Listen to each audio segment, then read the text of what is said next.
എലത്തൂരിലെ AK ശശീന്ദ്രന്റെ തോൽവി കാരണം NCP Kozhikode ജില്ലാ നേതൃത്വമാണെന്ന് NCPയുടെ പുതിയ അധ്യക്ഷൻ അഡ്വക്കേറ്റ് PM സുരേഷ് ബാബു 24 പറഞ്ഞു. ദേശീയ നേതൃത്വം പ്രഖ്യാപിച്ച സ്ഥാനാർത്ഥി കൊള്ളാത്ത ആളാണെന്ന് പ്രചാരണം നടത്തി. പാർട്ടിയിൽ പിളർപ്പ് ഒഴിവാക്കുന്നതിനാണ് പ്രഥമ പരിഗണനയെന്നും AK ശശീന്ദ്രനെ NCPയിൽ ചേർത്ത് നിർത്തുക എന്നത് ലക്ഷ്യമാണെന്നും അഡ്വക്കേറ്റ് PM സുരേഷ് ബാബു പറഞ്ഞു. Very good morning. NCPയിൽ തർക്കം അതിൻ്റെ പുതിയ തലത്തിലേക്ക് നീങ്ങുന്നു. NCP ഒരു പിളർപ്പിലേക്ക് പോകും. NCPയുടെ പുതിയ സംസ്ഥാന അധ്യക്ഷൻ മുതിർന്ന പൊതുപ്രവർത്തകൻ രാഷ്ട്രീയ നേതാവായ അഡ്വക്കേറ്റ് PM സുരേഷ് ബാബു 24 ചേരുകയാണ്.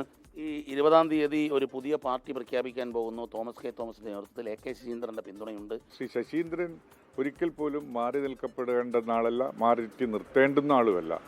അദ്ദേഹത്തെ ഏതൊക്കെ തരത്തിൽ അദ്ദേഹത്തിന് വല്ല പ്രയാസവും ഉണ്ടായിട്ടുണ്ടെങ്കിൽ എന്താണ് ആ പ്രയാസമെന്ന് മനസ്സിലാക്കി അദ്ദേഹത്തിൻ്റെ പ്രയാസങ്ങൾ പരിഹരിച്ചുകൊണ്ട് തന്നെ അദ്ദേഹത്തെയും കൂടി കൂട്ടിപ്പിടിച്ചായിരിക്കും പ്രവർത്തനത്തിന് ഞാൻ മുൻതൂക്കം കൊടുക്കുന്നത്. സംഘടനാപരമായ പ്രശ്നങ്ങൾ ആർക്കെങ്കിലും ഉണ്ടെങ്കിൽ അത് കൃത്യമായി മനസ്സിലാക്കി അതിന് മാന്യമായ പരിഹാരം കണ്ടെത്തി കൊടുക്കുവാൻ തയ്യാറുള്ള ഒരു രാഷ്ട്രീയ പാർട്ടിയായി തന്നെ ഇതിനെ വളർത്തും. ഇടതുപക്ഷത്ത് തന്നെ തുടരുക എന്നുള്ളതാണോ താങ്കളുടെ നയം, താങ്കൾ പ്രസിഡന്റായ NCPയുടെ നയം? അല്ല, ഇടതുപക്ഷ ജനാധിപത്യ മുന്നണിയുടെ അവിഭാജ്യ ഘടകമാണ് നാഷണലിസ്റ്റ് കോൺഗ്രസ് പാർട്ടി. വർഷങ്ങളായി അത് ഒരു പോറലുമില്ലാതെ തുടരും. ഒരു പ്രധാന പ്രശ്നം ഇപ്രാവശ്യത്തെ തോൽവി വലിയ രീതിയിലുള്ളൊരു തിരിച്ചടിയായിട്ടുണ്ട്. തോൽവിക്ക് പല കാരണക്കാരുണ്ട്.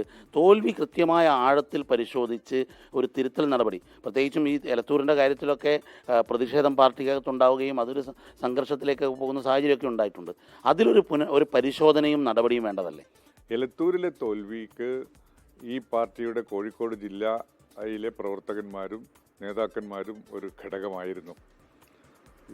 എലത്തൂരിൽ അഖിലേന്ത്യാ നേതൃത്വം പ്രഖ്യാപിച്ച സ്ഥാനാർത്ഥി കൊള്ളരുതാത്ത ആളാണെന്ന് പരസ്യമായി നിങ്ങളുടെയൊക്കെ മുമ്പിൽ വന്ന് പറഞ്ഞ് ആ ആൾ തന്നെ ഈ നാട്ടിലെ ഇടതുപക്ഷ ജനാധിപത്യ മുന്നണിയുടെ പ്രവർത്തനത്തിന് മുൻതൂക്കം കൊടുക്കുമ്പോൾ അത് വിശ്വസിക്കാൻ മാത്രം മൗഢ്യമുള്ള ആളുകളൊന്നുമല്ല കേരളത്തിലെ വോട്ടർമാർ, എലത്തൂരിലെ വോട്ടർമാരും. വ്യക്തിഗതമായ എന്നോട് ചോദിക്കുകയാണെങ്കിൽ പരിശോധന ആവശ്യമാണ്, തിരുത്തലുകൾ ആവശ്യമാണ്.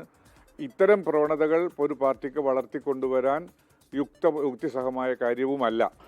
SKN വളരെ കൃത്യമായി ഒരു അച്ചടക്കമുള്ള NCP ആയി മുന്നോട്ട് കൊണ്ടുപോകും. അതുപോലെ എലത്തൂരിലെ പരാജയം വരുത്തിവെച്ച പരാജയമാണ്, അതുകൊണ്ട് തന്നെ ഒരു തിരുത്തൽ നടപടി ഉണ്ടാകുമെന്നാണ് AK ശശീന്ദ്രൻ വ്യക്തമാക്കുന്നത്.